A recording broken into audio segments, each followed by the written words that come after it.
Hello everyone, Jolene here from Bookworm Adventure Girl. It's another Monday and I have some great news.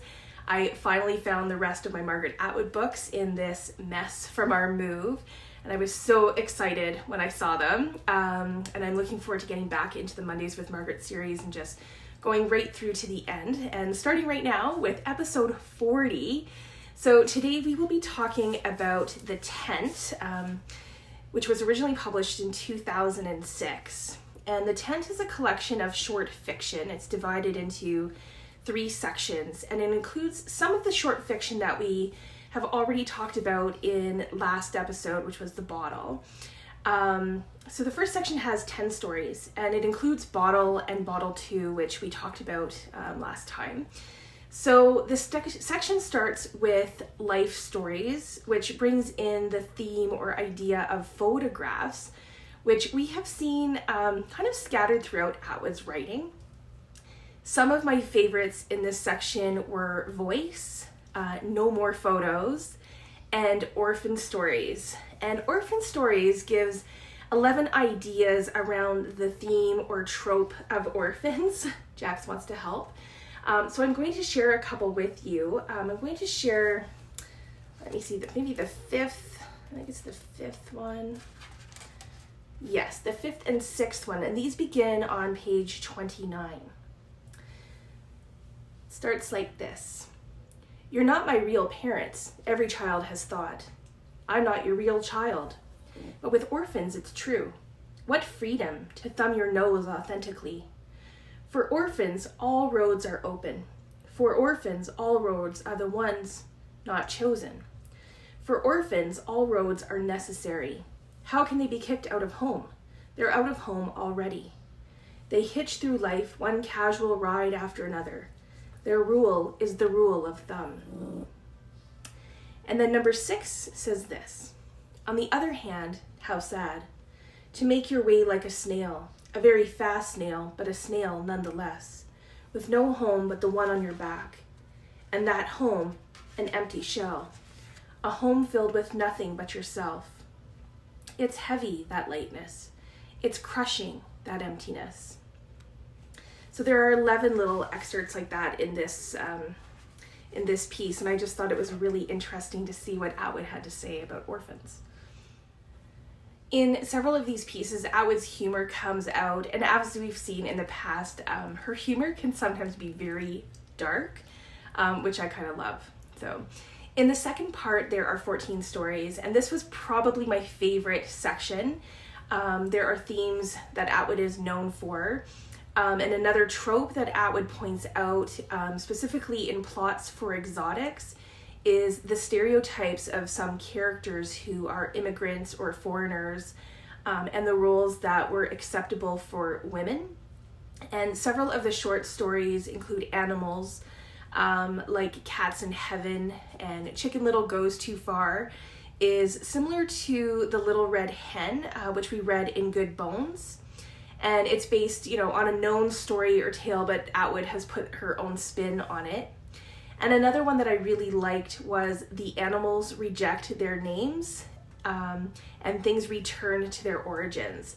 So I loved the idea of this one. Time reversed itself to begin again, and it was just a really neat idea. This section had some of my favorites from Bottle as well, Take Charge and Post-Colonial. And then one of the new pieces, which ends the section, is called Bring Back Mom, which is obviously about motherhood and the lives of mothers and wives. So throughout the book, there are also illustrations by Margaret Atwood. So I want to show you a few of these because they're really neat. And we've seen some of her drawings before. In her first published poetry brochure, really, I think it was, and also in her first children's book. Let's see if I can find another one here for you. So she has done this a number of times. This one has a number of line drawings. Hopefully you can see that. So in the final section, there are 11 pieces, including Nightingale and Faster, which were some of my favorites from Bottle. And as in the previous section, Atwood takes a very well-known story, in this case Hamlet, and tells the story from a different character's perspective. So in Horatio's version, it is Horatio telling the story, and Horatio is feeling exploited and upset with Shakespeare for publishing his works without checking in with him first, and I found it quite comical. Another Atwood theme we see again is our relationships with animals, especially in eating the birds. And I think maybe I will read this one to you because it's a good one, and it's short, and this is on page 127. We ate the birds. We ate them. We wanted their songs to flow up through our throats and burst out of our mouths, and so we ate them.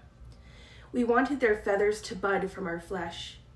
We wanted their wings. We wanted to fly as they did, soar freely among the treetops and the clouds, and so we ate them.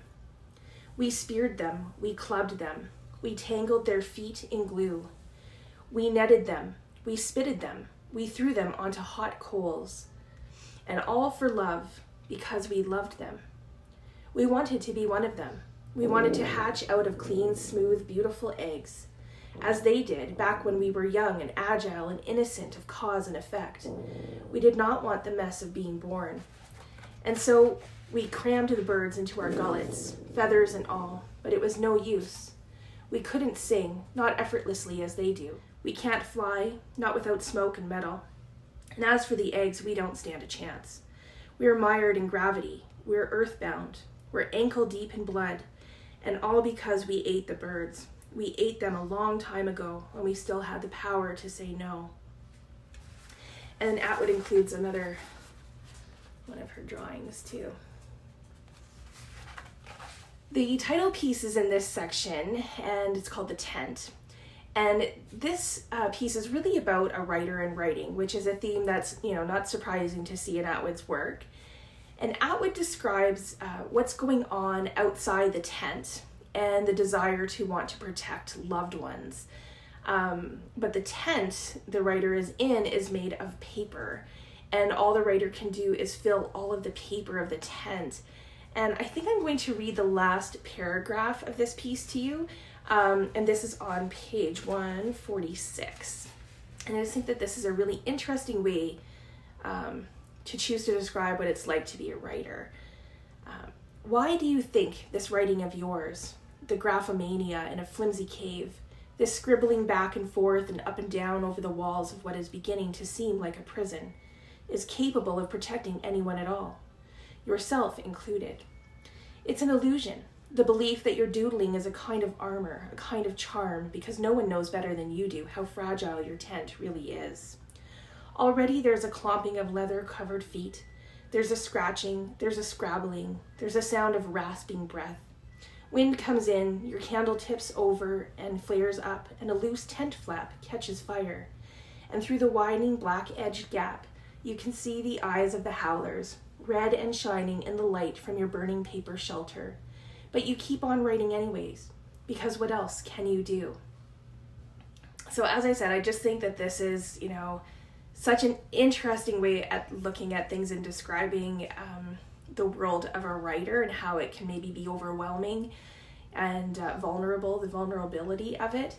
So overall, I really thought that this collection was interesting. I enjoyed many of the short pieces, and they weren't exactly all short stories, but different ideas and reimaginings. So please let me know if you have read The Tent. Let me know what you thought of it.